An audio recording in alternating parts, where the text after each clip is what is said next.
అంటే మనలో ఎవరున్నారు? అయితే నీ భర్త శత్రువు కాదు నీకు, నీ భార్య శత్రువు కాదు నీకు.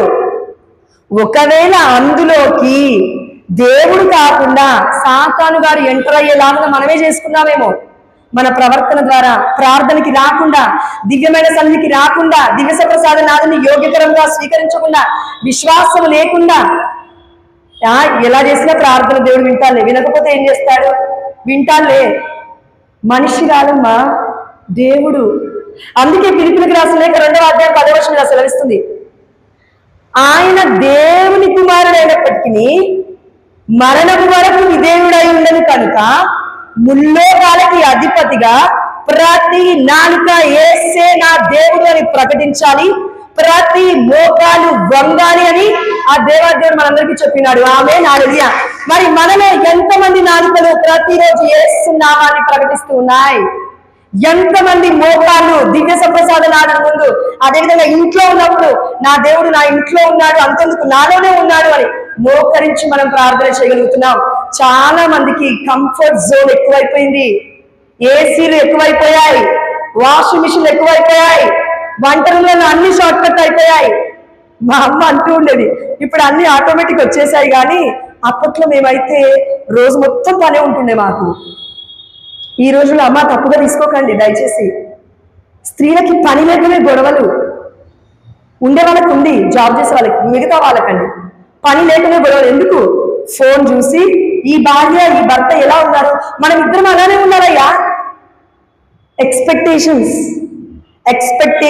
Kills your joy, right? నీ యొక్క ఆలోచన ఎలా ఉంటుందంటే, మన ఆలోచన అబ్బాయి ఇది జరిగితే బాగుండు, మన ఊహకి మించిన ఆలోచనలు. డబ్బు లేదు కానీ బంగ్లాలో ఉంటే బాగుండు, కారు లేదు కానీ కారులో తిరిగితే బాగుండు, ఇల్లు పెద్దది లేదు పెద్దగా ఉంటే బాగుండు. అంటే ఉన్న దాంట్లో సంతృప్తి పడకుండా మనం జీవిస్తున్నామేమో, ఉన్న దాంట్లో సంతృప్తికరంగా మనం జీవించలేమో. తల్లిదండ్రులు పిల్లలు అనుకుంటున్నారు, ఈ నాన్నకి ఈ అమ్మకి నేను వేస్ట్ పుట్టాను, మంచి పెద్ద రిచ్ వాళ్ళ ఇంట్లో పుట్టుంటే బాగుండేది, నాకు కష్టాలే ఉండకపోయేది. అదే ప్రశ్న, అదే ఆలోచన అమ్మ నాన్న అనుకుంటే నువ్వు నేను పుట్టాం కదా, అవునా కాదా? చిన్నపిల్లలు నువ్వు నేను పుట్టము. ప్రియమైన దేవుడి బిడ్డలారా, వారు ఒక్కొక్కటి చిన్న చిన్న పనులు చేస్తూ చేస్తూ చేస్తూ పగలనక రాత్రులక ఎన్నో పనులు చేస్తూ మనల్ని చిన్నప్పటి నుంచి ఇప్పటి వరకు పోషించడానికి వారి జీవితాన్ని ప్రాణంగా పెట్టినారు. వాళ్ళ గట్టిగా క్లాప్స్ కొడదామండి తల్లిదండ్రులకి. ప్రియమైన దేవుడి బిడ్డలారా, ఎందుకంటే మనం ఏది విత్తుతామో అదే కోస్తాం. మనలో చాలా మంది స్త్రీలను చాలా ఇంటలెక్ట్ గా ఆలోచిస్తాం. దేవుడి దగ్గర ఇంటలెక్ట్ పనికిరాదు, గాడ్లీ విజ్డమ్ కావాలి. దానికి అర్థం ఏంటంటే, ప్రియమైన దేవుడి బిడ్డారా, నేను మా అత్తమ్మని మా మామయ్యని బాగా చూసుకోను, కానీ మా అన్నయ్య భార్య మా అమ్మ మా నాన్నని బాగా చూసుకోవాలి. లేదంటే మా వదిలిని అన్ని బూతుమాటలు మాట్లాడతాను నేను. ప్రియమైన దేవుడు బిడ్డలారా, నా భర్త నన్ను బాగా చూసుకోవాలి, నా భర్త నన్ను మంచిగా బయటికి తీసుకెళ్ళాలి, కారులో తిప్పాలి అని అనుకున్న నువ్వే వదిలని అన్నయ్య కారులో తీసుకెళ్తుంటే ఓర్వలేకపోతూ ఉన్నావు.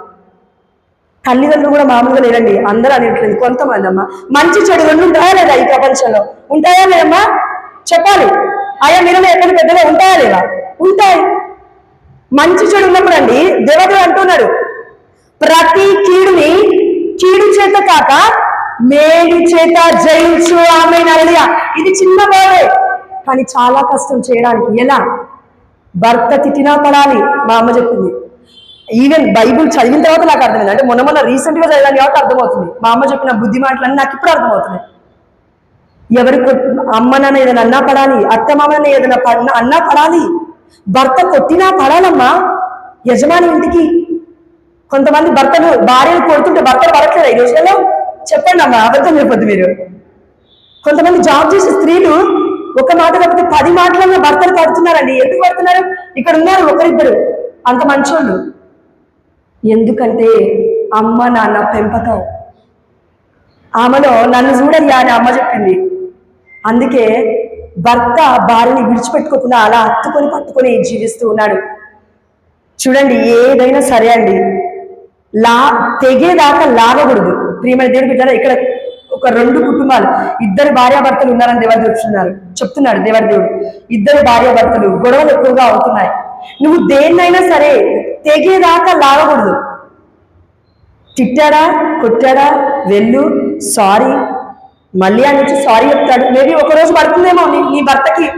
ఆయన ఎమ్మటి నీలాగా యాక్ట్ అవ్వలేడేమో అమ్మ, ఎమ్మటి నీలాగా నాలాగా ప్రవర్తించలేడేమో, ఎమ్మటి నీలాగా నాలాగా క్రీస్తు ప్రేమని అలా ప్రకటించలేదేమో. నువ్వు నీకు నాకు పరిశుద్ధమైన దేవుడు అంటే తెలుసు కదా, దేవుడు ఒకరే అని తెలుసు కదా. ప్రతిరోజు చర్చకు వస్తున్నావా? కొంతమందిని ప్రతి సండే చర్చకు వస్తున్నావా? కొంతమంది భర్తలు రావట్లేదు, అవునా? కొంతమంది భర్తలు చర్చకు వస్తున్నారా? కొంతమంది భార్యలు రాకపోతుండొచ్చు, లేదంటే తల్లిదండ్రులు వస్తున్నారా, పిల్లలు రాకపోతుండొచ్చు. వచ్చిన వాళ్ళు నేర్చుకోవాల్సింది ఏంటంటే భరించే ప్రేమ, క్రీస్తు ప్రేమ, అదే కల్వరి ప్రేమ. ఒక్కసారి దేవుడికి క్లాస్ వెళ్ళాలి, ఒక్కసారి. ఎందుకంటే 1 కొరింథీ 13వ అధ్యాయంలో ఉంది, ప్రేమ సహనము కలది, ప్రేమ దయ కలది, ప్రేమకి డంబం ఉండదు, ప్రేమకి అసూయ ఉండదు, ప్రేమకి హెచ్చుతగ్గులు ఉండవు.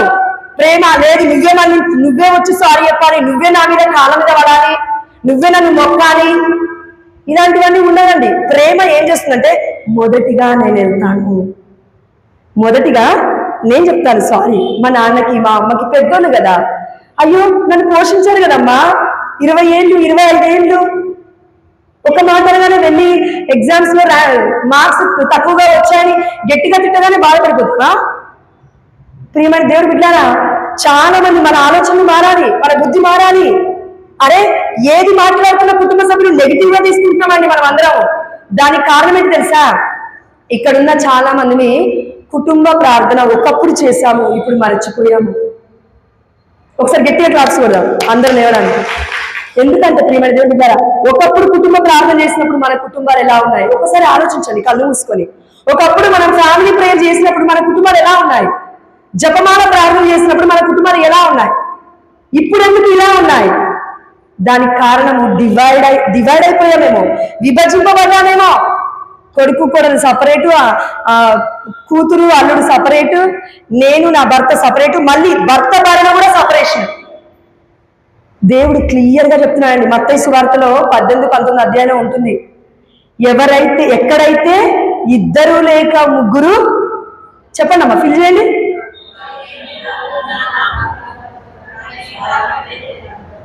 ఒక్కసారి ఆలోచన చెప్పండి మళ్ళీ.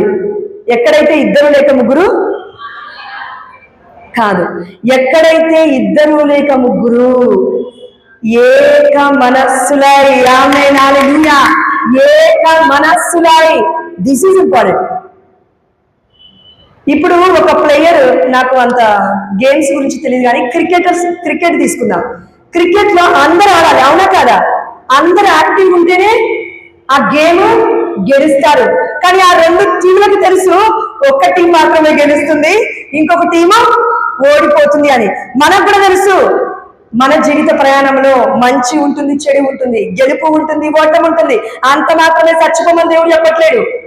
బాధలు ఉంటాయి, కష్టాలు ఉంటాయి, సుఖం ఉంటుంది, కన్నీరు ఉంటాయి, అంత మాత్రమే చచ్చిపోవాలని దేవాదేవుడు చెప్పట్లేడు. ప్రియమైన దేవుడు బిడ్డలారా, ఆ దేవాదేవుడు చెప్తున్నారు, 2 బిడ్డని ఆ దేవాదేవుడు ఇక్కడ ఈ సమయంలో స్వస్థపరిచినాడు. ఆమె ఎలాంటి మెంటాలిటీ నుంచి అంటే, నేను నా వల్ల అవ్వదు, ఇక నేను నా భర్తను విడిచిపెట్టి వెళ్ళిపోతాను అనుకునే పరిస్థితిలో 2 భార్యలు ఇక్కడ ఉన్నారు. ఇది నిజం. హోలీ మాసం అయిపోయిన తర్వాత గురువు దగ్గర మీరు బ్లెస్సింగ్ తీసుకోండి. దేవుడు పరిశుద్ధాత్మ దేవుడి యొక్క అభిషేకం మనకి ఎవరి ద్వారా వస్తుంది చెప్పండి అమ్మా? గురువుల ద్వారా అభిషక్తులు, వాళ్ళ పేరే అభిషక్తులు. ప్రియమైన దేవుడు బిడ్డలారా, అదేవిధంగా మనం అందరం గుర్తుపెట్టుకోవాల్సిన అంశం ఏంటంటే, ఎన్ని పరిస్థితులు వచ్చినా, ఎన్ని ఇబ్బందులు వచ్చినా, ఎన్ని ఇక్కట్లు వచ్చినా, ఎన్ని కష్టాలు వచ్చినా, ఎన్ని నిందలు వచ్చినా, ఎన్ని అవమానాలు వచ్చినా, నేను నిలకడగా ఉండాలి. ఎలా చెప్తారా ఎవరైనా? ఎలా అని చెప్పండి. మనలో చాలా మంది క్యాథలిక్స్ ఉన్నాము. దేవుడు అంటే మనకు తెలుసు, ప్రేమ అంటే ఏందో మనకు తెలుసు. ఎలా ఉండాలి నిలకడగా? విశ్వాసం, ఇంకా అక్క అదే నమ్మకం అంటే విశ్వాసం. ఓకే అక్క, సహనం, ఇంకా ఒకసారి అందరం వేద్దామా? ఒకసారి అందరం. ప్రేమ యేసయ్య ప్రేమ, ప్రేమ యేసయ్య ప్రేమ,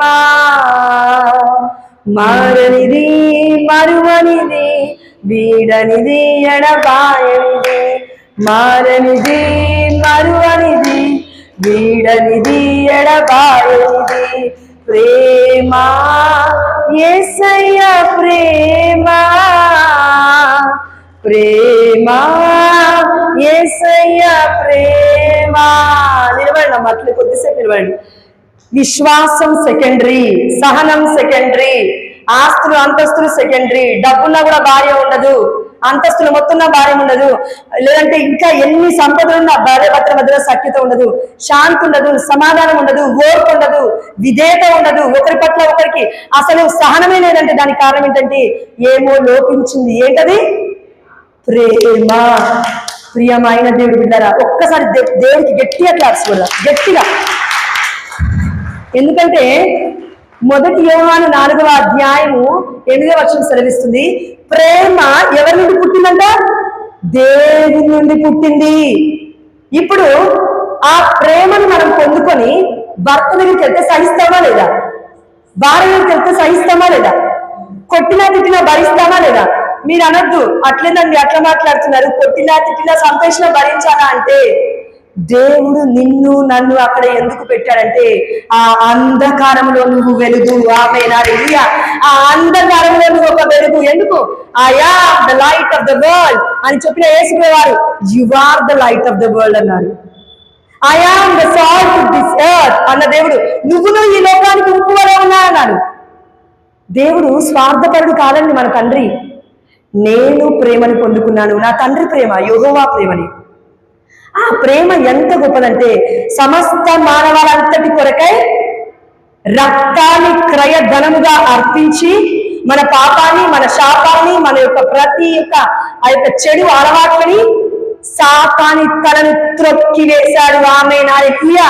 రోమీయులకు రాసిన లేఖ 16వ అధ్యాయం 20వ వచనం సెలవిస్తుంది, మన సమాధానముకు మూలమగు దేవుడు త్వరలో సైతాను తలను యేసు నామములో చితకద్రొక్క బడునుగాక. ఆమేన్. హల్లెలూయా.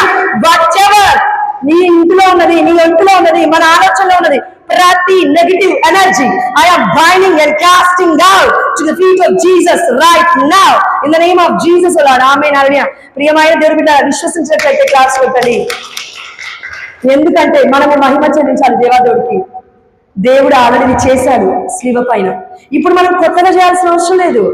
మనం అనుకుంటున్నాము, అమ్మో నా వల్ల అవ్వట్లేదండి, నేను మరలా ప్రేమించలేకపోతున్నా అండి, నేను మరలా ఇంకా ఏమీ చేయలేకపోతున్నా అండి, నా వల్ల కాదండి, నేను తిరిగి వెళ్ళలేనండి నా భర్త దగ్గరికి అని నువ్వు నేను ఒకవేళ అనుకుంటున్నామేమో. దేవుడు యేసు ప్రభువారు అలా అనుకుంటే ఈ రోజున మనం బ్రతికి ఉండే వాళ్ళం కాదు. ప్రేమైన దేవుడు బిడ్డారా, ఇది అర్థం అవ్వాలంటే మనకి ఏముండాలి? దేవుడి మీద ప్రేమ, విశ్వాసం కాదు. నేను విశ్వాసం గురించి మాట్లాడను. ప్రేమ, ప్రేమే అన్నిటికీ మూలం. ఒక గొప్ప గురువు ఎంతో మంది అక్కడ ఉన్నప్పుడు, డీకన్స్ మన సెమినరీకి సంబంధించిన వాళ్ళు ఉన్నప్పుడు, నన్స్ బిడ్డలు అవ్వబోతున్నప్పుడు అక్కడికి వచ్చి ఒక గురువు దివ్యమైన బలి పూజ సమర్పిస్తున్నప్పుడు అన్నారంట, మీరు ఒకరినొకరిని ప్రేమించుకుని అన్నారంట. మళ్ళీ నెక్స్ట్ మంత్ పిలిచారంట అదే ప్రీస్ట్ ని. మళ్ళీ ఆ ఫాదర్ వచ్చి మళ్ళీ అంటూ ఉన్నాడు, మీరు ఒకరినొకరిని ప్రేమించండి అని చెప్తున్నాడు.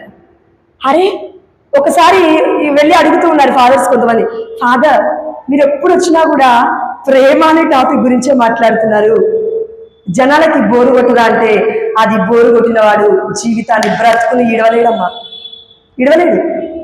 ప్రేమ బోరుగా ఉండదు. అది మన ప్రేమ కాదు, కపట ప్రేమ కాదు, లస్ట్ఫుల్ లవ్ కాదది. ఈ లోకంలో ఉంది కదా కామపు ప్రేమ, ఆ ప్రేమ కాదమ్మా. ఇది దేవుడి ప్రేమ, శాశ్వతమైన ప్రేమ, కల్వరి ప్రేమ. దేవుడికి ఉన్న ఇంకొక పేరేంటి? 1 యోహాను 4వ అధ్యాయం 8వ వచనము. అమ్మ బైబిల్ ఇంటికి వెళ్ళిన తర్వాత చదువుకోండి, మీరు మస్తు టైం ఉంటుంది. 1 యోహాను 4వ అధ్యాయము 8వ వచనం. దేవుడు ప్రేమామయుడు. చెప్పండి, చెప్పండి అయ్యా. దేవుడు ప్రేమామయుడు. మరి దేవుడి యొక్క రూపురేఖలలో దేవుడు మనల్ని చేసుకున్నాడు కదా, మనలో ఎందుకు అండి ప్రేమ ఉంటుంది, అది ఇన్బిల్ట్ మనలోనే ఉంది, కానీ అది చల్లారిపోతూ ఉంది. ఎందువల్ల? ఇప్పుడు కూర్చోండి అమ్మ, కూర్చోండి అయ్యా. ఇప్పుడు ఒకటి మాట్లాడుకుందాం మనం, పరిశుద్ధాత్ముడు ప్రేరేపించిన విధంగా. అదేంటంటే ఒక విత్తనం చెట్టుగా మారాలంటే దాన్ని ఏం చేయాలి మనం? మొట్టమొదటిగా తొందరగా చెప్పాలమ్మా, టైం తక్కువ ఉంది నాకు. విత్తనం నాటాలి. ఎక్కడ నాటాలి? భూమిలో నాటాలి. అవునా? రాయి మీద వేయొద్దు, భూమిలో నాటాలి. అంటే సారవంతమైన నేల మీద అంటే లోపల పెట్టాలి అని అర్థం. అదేవిధంగా మన జీవితంలో మొట్టమొదటిగా ప్రేమని కోల్పోయాము.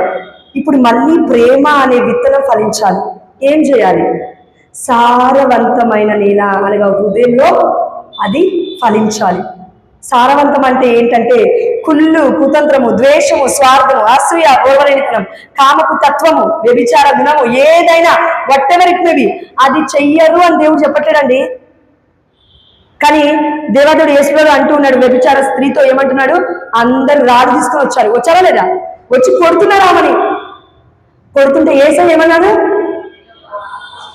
ఓకే, అదంతా అయిపోయిన తర్వాత అమ్మా, ఇది మర్చిపోదు, అమ్మా, ఒక వ్యభిచార స్త్రీని పట్టుకొని ఈ యొక్క సృష్టినే సృష్టించిన సృష్టికర్త అయిన యేసయ్య చెప్తున్న మాట అమ్మా అన్నాడు.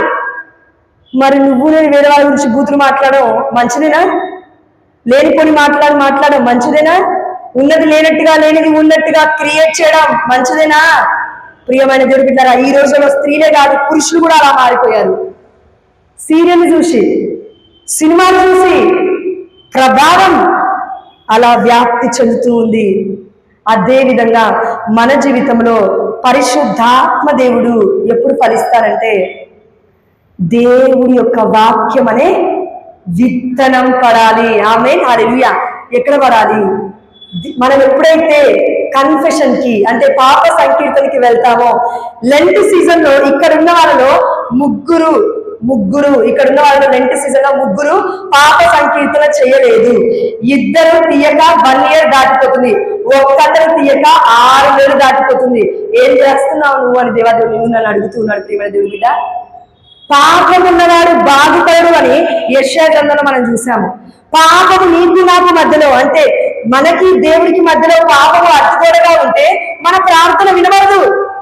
మరి చర్చకొచ్చి మనం ఏం ప్రార్థన చేస్తున్నామండి? నా బిడ్డకి జాబ్ ఇవ్వండి ప్రభువా, నా కుటుంబంలో మంచి సఖ్యతనివ్వండి ప్రభువా, శాంతినివ్వండి ప్రభువా, నా బిడ్డలు అమెరికాలో సెటిల్ అవ్వాలి ప్రభువా, కార్లు కొనాలి ప్రభువా, బంగారు కట్టాలి ప్రభువా అంటే ఏం మా దేవుడికి నువ్వు నేను ఆనందంగా ఉండడం ఇష్టమా కాదా? మరి దేవుడికి మనకి అడ్డుగోడగా ఉన్న పాపాన్ని మనం ఎందుకు తీసట్లేదు? మన వల్ల కాదు కదా. అందుకే మన కన్నతల్లి అయిన కథోలిక శ్రీ సభ దివ్య సంస్కరణను మనకిచ్చింది. Sacrament, holy sacrament. అదేంటి? ఓన్లీ త్రూ ప్రీస్ట్ మన పాపాలు అన్ని క్షమింపబడతాయి. ఎందుకంటే ఆ ప్లేస్ లో యేసయ్య ఉన్నారు, ప్రీస్ట్ లేరండి, యేసయ్యనే ఉన్నారు ప్రీస్ట్ ప్లేస్ లో. అందుకే పరిశుద్ధమైన గ్రంథంలో యేసు ప్రభు వారికి ఉన్న ఇంకొక పేరేంటమ్మా? ప్రధాన పాస్టర్ గారు. Yes, pastor. 4400 వర్గాలలో, డినామినేషన్స్ లో ప్రాటెస్టెంట్స్ తప్పట్లు కొట్టుకుంటూ ప్రార్థన చేస్తున్నారు. వాళ్ళు కాదు. If you are going to denomination, decide today itself to which path you will choose today itself. దేవుడు అంటున్నాడు, నేను మార్గమై ఉన్నాను. అపమార్గం అని చెప్పలేదు దేవుడు. అపమార్గం వైపు ఎందుకు వెళ్తున్నాం మనం? మేబీ మనలో కొంతమందిని అటు పాస్టర్, ఇటు ప్రీస్ట్, అటు కథోలిక శ్రీ సభ, ఇటు డినామినేషన్ వర్గాలు. దేనికి? పరిశుద్ధమైన దివ్య సప్రసాదనాథుడు లేడక్కడా. ఫుడ్ కోసం వెళ్తున్నామా? 2 పూటల ఫుడ్ కోసం వెళ్తున్నావా? అందుకే దేవాదేవుడు బిడ్డలారా, యేసుప్రభువు వారే స్వయంగా అన్నాడు ఒక మాట. గలిలయ సరస్సు తీరంలో దాటిపోతూ ఉంటే పడవల దగ్గరికి శిష్యులందరితో పాటు వాళ్ళందరూ కూడా పరిగెత్తుకొని వస్తున్నారు. అక్కడ ఉన్న ప్రజలు మొత్తం ఎవరి వాళ్ళు? 5000 మందికి దేవుడు ఆహారాన్ని పెట్టాడా లేదా? అదే 5000 మంది. 4000 మందికి దేవుడు ఆహారం పెట్టాడా లేదా? అదే 4000 మంది. ఏం చేస్తున్నారు ఇప్పుడంటే, అమ్మో దేవుడు ఇక్కడ ఉన్నాడని వచ్చేస్తున్నారు. ఎందుకు?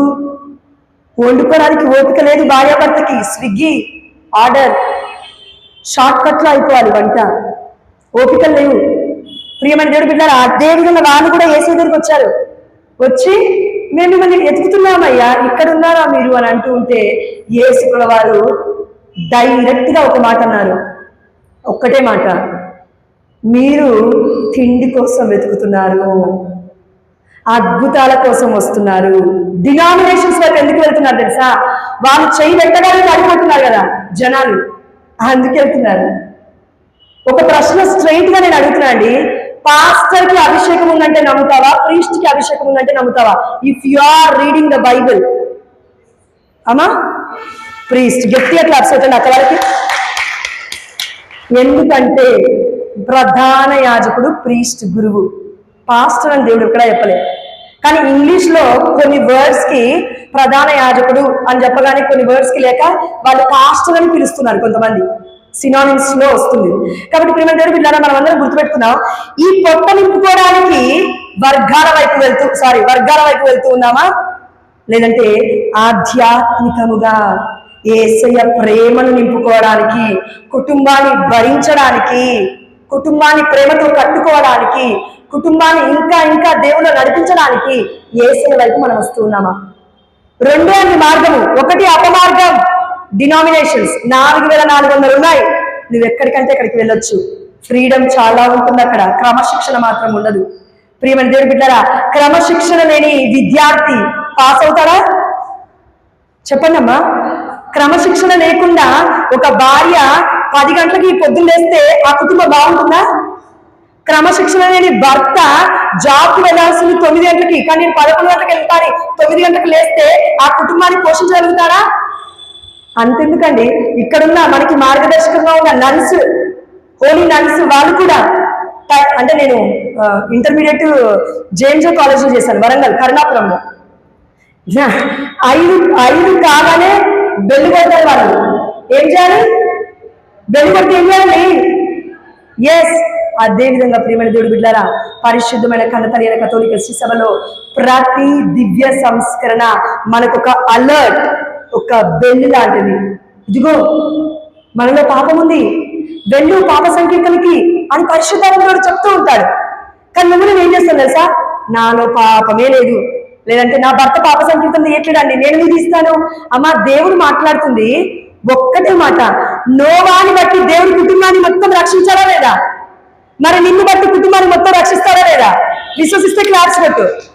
ఎస్, నిన్ను నన్ను బట్టి దేవుడు కుటుంబాన్ని మొత్తం రక్షిస్తాడు. ఆమె హల్లెలూయా.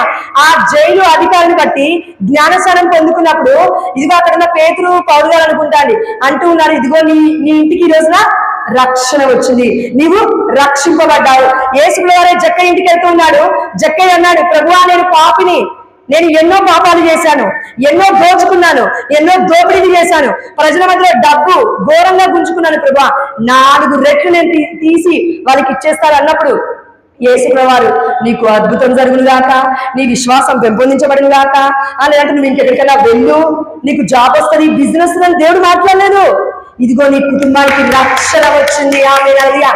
రక్షణ, we need salvation today itself and right now. ఎప్పుడో కథోలిక శ్రీ సభలో 4 తరాల ముందు నేను తీసుకున్నానండి రక్షణ. ఐ యామ్ ద క్యాథలిక్ అని చెప్పడానికి ఏమీ లేదండి ఇక్కడ. నువ్వు నేను ఎప్పుడైతే నిజమైన క్రైస్తవుడి యొక్క బిడ్డలుగా క్రీస్తులో జీవిస్తామో అప్పుడే మనం కథోలికులం. చూడండి, మనలో చాలా మంది కథోలికులం. ఒక్కసారి క్లాస్ కొట్టండి, డైవర్ట్ అవ్వకండి దయచేసి. Praise the lord, praise the lord, praise the lord. Time అయిపోయిందమ్మా, 2 మినిట్స్ ఎక్స్ట్రా అయింది, కాబట్టి 5 నిమిషాలు నేను ముగిస్తాను. Father thank you so much, ఎక్కువ తీసుకున్నాను. కాబట్టి చూడండి, మనం ఒకటే ఆలోచిద్దాం. సరే, ఒక విత్తనము నాటబడిన తర్వాత అది ఎదగాలి కదా, మొక్కగా మారాలి కదా. ఒక రైతు అయితే ఒక మొక్క ఎదిగినప్పుడు ఎంత ఆనందపడతావు, ఒక పంట చేతికొచ్చినప్పుడు ఎంత ఆనందపడతావు. అదే విధంగా మనలో విత్తనం అనే పరిశుద్ధాత్మ దేవుడు పాప సంకీర్తనం తీయగానే మనలో విత్తనం వేయబడుతుంది. ఆమె హల్లెలూయా. పాప సంకీర్తనం తీయగానే మన పాపాలు మనం నింపబడుతున్నాయి. పరిశుద్ధాత్మ దేవుడి యొక్క అభిషేకంతో మనం నింపబడుతున్నాం. ఎందుకు? మరలా పాపం చేయకుండా ఉండుటకు. వ్యభిచార స్త్రీతో యేసయ్య చెప్పిన మాట, అమ్మా మరలా పాపం చేయకు. కుంటివాడితో యేసయ్య చెప్పిన మాట, అయ్యా మరలా పాపం చేయకు. ఈ రోజు పాప సంకీర్తన తీసామా, అయిపోయింది, ఇక మరలా పాపంలో పడద్దు అని దానికి అర్థము. అలా చేస్తే ఏమవుతుందంటే ఆ చిన్న మొక్క ఇప్పుడు చెట్టుగా మారుతుందా లేదా? మరి చెట్టుగా మారాలంటే అలా ఎదిగిపోతుంది. అది ఏం చేయాలి? నీళ్లు పోయాలి, దాని చుట్టూ పాదు చేయాలి, ఎరువేయాలి. అవునా కాదా? అవునా కాదా అండి? అదే విధంగా నీరు అనగా పరిశుద్ధాత్మకి సాదృశ్యంగా ఉంది పరిశుద్ధమైన గ్రంథము. ఎరువు అనగా తిండి, అవునా? చెట్టుకి పరిశుద్ధమైన వాక్యము ఎరువు. ఎప్పుడైతే పరిశుద్ధమైన వాక్యమును పరిశుద్ధాత్మను వాక్యం చదవడం ద్వారా జీవ జల నదులు మనలోకి ప్రవహిస్తాయి. ఆమేన్, హల్లెలూయా. యేసయ్య తిరు హృదయం నుండి ఏం కారిందండి? జీవ రక్తము, జీవ జలము. జీవ రక్తము ప్రపంచానికి రక్షణ ఇచ్చింది. జీవ జలము by the power of the Holy Spirit. The entire Catholic church is led by the Holy Spirit. ప్రియమైన దేవుని బిడ్డలారా, 4400 వర్గాలు అర్థము పరిశుద్ధాత్మ దేవుడే అర్థము. కథోలిక శ్రీ సభ నడిపిస్తుంది వ్యక్తులు కాదు, పరిశుద్ధాత్మ దేవుడు. ఏ బిడ్డలో అయితే నిండుగా ఉంటారో వారి ద్వారా దేవాదేవుడు నడిపించుకుంటారు. వారి పేరే ప్రీస్టులు, యాజకులు. ఆమేన్, హల్లెలూయా. కాబట్టి ప్రియమైన దేవుని బిడ్డలారా, యాజకులు ఇక్కడ లేకపోతే దివ్య సప్రసాద నాదుని ఆరాధన మనం చేయలేం. దివ్య సప్రసాద నాదుని యొక్క దివ్యమైన బలిపీఠం దగ్గరికి వచ్చినా కూడా మనం వ్యర్థమే. దివ్య సప్రసాదం మనకి ఎవరిస్తారు? వారే యోగ్యకరంగా చేసేవారు. ఎందుకు అంటే దేవుడు వారికి కృపనిచ్చాడు. హెబ్రీయులకు రాసిన లేఖ 12వ అధ్యాయం 15వ వచనంలో ఉంటుంది, 5వ అధ్యాయంలో కూడా ఉంటుంది. కాబట్టి టైం అయిపోయింది కాబట్టి నేను ముగిస్తున్నాను. చివరిగా మనమందరము ఓవరాల్ గా ఇప్పుడు ఏం నేర్చుకున్నామంటే, వాక్యం విడుదల చదివితే, వింటే, ప్రవర్తిస్తే, ప్రాక్టీస్ చేస్తే, మెడిటేట్ చేస్తే, ధ్యానిస్తే, ప్రతిరోజు వాక్యం చదవాలి. ఏం చేయాలి చెప్పండి అమ్మా? ప్రతిరోజు తప్పకుండా చదవాలి. ప్రతిరోజు వాక్యం చదవడం ద్వారా పరిశుద్ధాత్మ దేవుడు రెన్యూ అవుతాడు. 2 కొరింథీ 15:7 ఇలా ఉంది, 5:17 అనుకుంటానండి. ఎవడైనా క్రీస్తునందున్న ఎడల వాడు నూతన సృష్టి. ఆమేన్, హల్లెలూయా. పాత జీవితం గతించిపోయింది, కొత్త జీవితం మొదలైంది. ప్రియమైన దేవుని బిడ్డలారా, కాబట్టి కళ్ళు మూసుకొని దేవాదేవుని ప్రార్థించి ముగించుకుందాం. దాని తర్వాత గురువు మనకి చివరి బ్లెస్సింగ్స్ ఇస్తారు. Thank you Jesus, praise you Jesus. మోకరించనమ్మా దయచేసి మిగతా వాళ్ళందరూ. Thank you lord, thank you lord, thank you lord, thank you lord, thank you lord. ప్రభువా, మమ్మల్ని అందరినీ ఇక్కడికి పిలిచినందులకు నీకే సమస్త ఘనత, మహిమ, ప్రభావం చెల్లిస్తున్నాం. ప్రభువా, దయచేసి నాయన అయ్యా, మా అందరికి ఈ రోజు కావాల్సింది అద్భుతాలు కాదు ప్రభువా, అద్భుతమైన నీలో మమ్మల్ని మేము తెలుసుకోవడమే ఒక పెద్ద అద్భుతం. మేము మీలో ఎంత అమూల్యమైన వాళ్ళమో, మేము ఎంత గొప్ప వాళ్ళమో ప్రభువా నువ్వు మాకు చెప్తూ ఉన్నావు. దయచేసి వాక్యము ప్రతిరోజు ధ్యానించి పరిశుద్ధాత్మ దేవుని ప్రతిరోజు పొందుకొని మేము మీకు మహిమ చెల్లించే విధంగా మమ్మల్ని, మా కుటుంబాలను దీవించమని, ముఖ్యముగా ఈ రోజు దివ్యమైన బలి పూజ ద్వారా మా అందరికీ ఫాదర్ ప్రార్థన చేస్తున్నట్లుగా ప్రేమ అనే ఫలముతో మమ్మల్ని నింపి ఇంటికి పంపిస్తున్నందులకు నీకే సమస్త ఘనత, మహిమ, ప్రభావములు చెల్లిస్తూ మేము అడిగినవన్నీ పొందుకున్నామని నీకే మహిమ చెల్లిస్తున్నాము మా ప్రియ పరలోకపు తండ్రి. ఆమేన్. Oh